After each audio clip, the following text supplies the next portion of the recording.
Xiaoyu realizes that they abandoned his brother outside, but by then it's already too late. His skin is burnt worse than the others, and he has blisters all over his body. Everyone rushes to take care of him before he collapses. Meanwhile, Mr. Sun asks Duan why she isn't drinking the wine. Before she can answer, Gao Chang cuts in and tells him that a banquet has already been prepared for him. Mr. Sun doesn't care, though. He's only concerned by the fact that Duanya didn't drink what she was offered. Nobody in Xanadu dares not to drink the wine he pours. He tells Gao Chang to back off since this is none of his business. At that moment, Duan realizes that Gao Chang had set her up. He must have done it to try and climb up the ladder and win Mr. Sun's favor. The large man thinks he's invincible in Xanadu and that he can go around harming many women, and today it seems like he targeted her. She's completely certain that there is something wrong with the drink, and she must not take it. However, there's nothing she can do to escape this situation. At that moment, the moon shone with a bright red, burning light. The light blinds both Gao Chang and Mr. Sun for a moment, before they both rush to close the curtains because of the heat. The two men are sure that something horrible is going on, and they decide to go downstairs and find out more information, while Duan sighs in relief that a distraction like that had saved her from something terrible. Downstairs, everyone in the hotel had gathered in the lobby to try and escape. Manager Louis urges them to calm down and tells them that a rescue team is on their way to take them to a more secure location.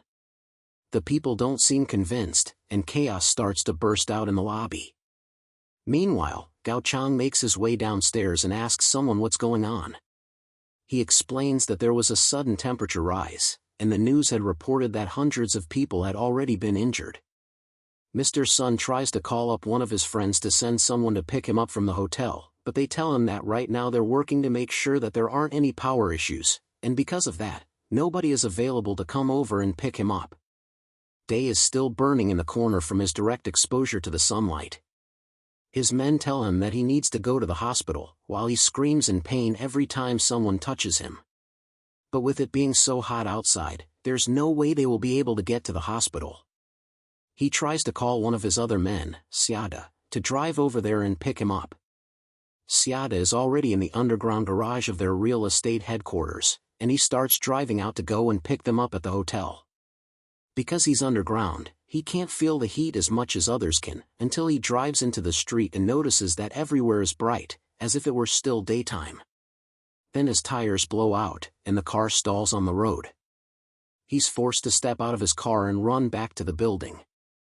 He calls to Hai to tell him about the car blowing out, but his attention is diverted to something more painful. His shoes were dissolving with every step he took, and he tripped, falling to the ground. He opens his eyes and sees that there is a completely melted and dissolved body lying beside him. He screams and tries to get up, but his skin sticks to the floor as he does.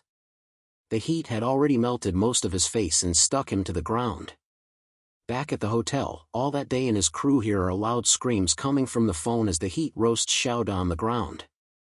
While all of this chaos goes on downstairs, Suchin sleeps comfortably in a nice, air-conditioned room without a care in the world. Almost immediately, breaking news reports circulate on the TV, warning people that the weird temperature anomaly had already taken nearly 100 lives. It advised people to stay indoors to prevent skin and respiratory burns. The heat is so powerful that, not too long later, the city's power grid blows up, leaving everywhere without electricity. Dahai continues trying to call back the driver, but the line never connects. It seems like Day is no more, and on top of that, all the other rooms in the hotel have been fully booked. Day and his group had to resort to taking the last room available, which they will have to share with Xiaoan and Lina. The two girls are not pleased about this at all, and they complain that they will need a separate room. While they're arguing, the power goes out, which means that the air conditioning also stopped in the hotel, causing the building's temperature to rise rapidly.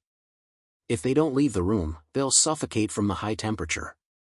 While the men struggle to take off their clothes and try to find a way to cool down, Xiaoan remembers that Suchin had booked the presidential suite, and it even had a pool. If they kicked him out, they could take over the place for themselves. Suchin himself enjoyed the night by swimming in his room's personal pool.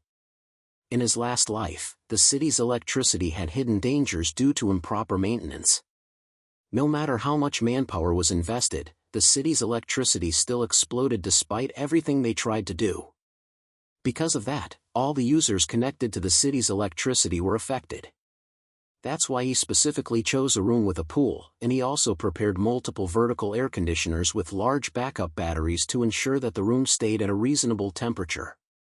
He uses his spatial abilities to summon some of his stored ice, as well as a large table of food to enjoy himself with. It's only the first day of the apocalypse, so he's planning to start it with a simple breakfast. As he's about to start eating, a loud knock comes from his door. He opens it up, and the men and girls outside immediately notice that inside the room is so cool.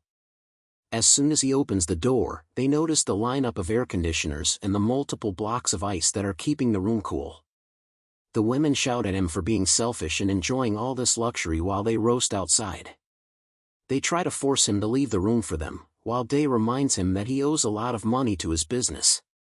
In order to pay back the interest of the past few days, all he has to do is give up the room to the older man, otherwise, he will throw our protagonist out by himself.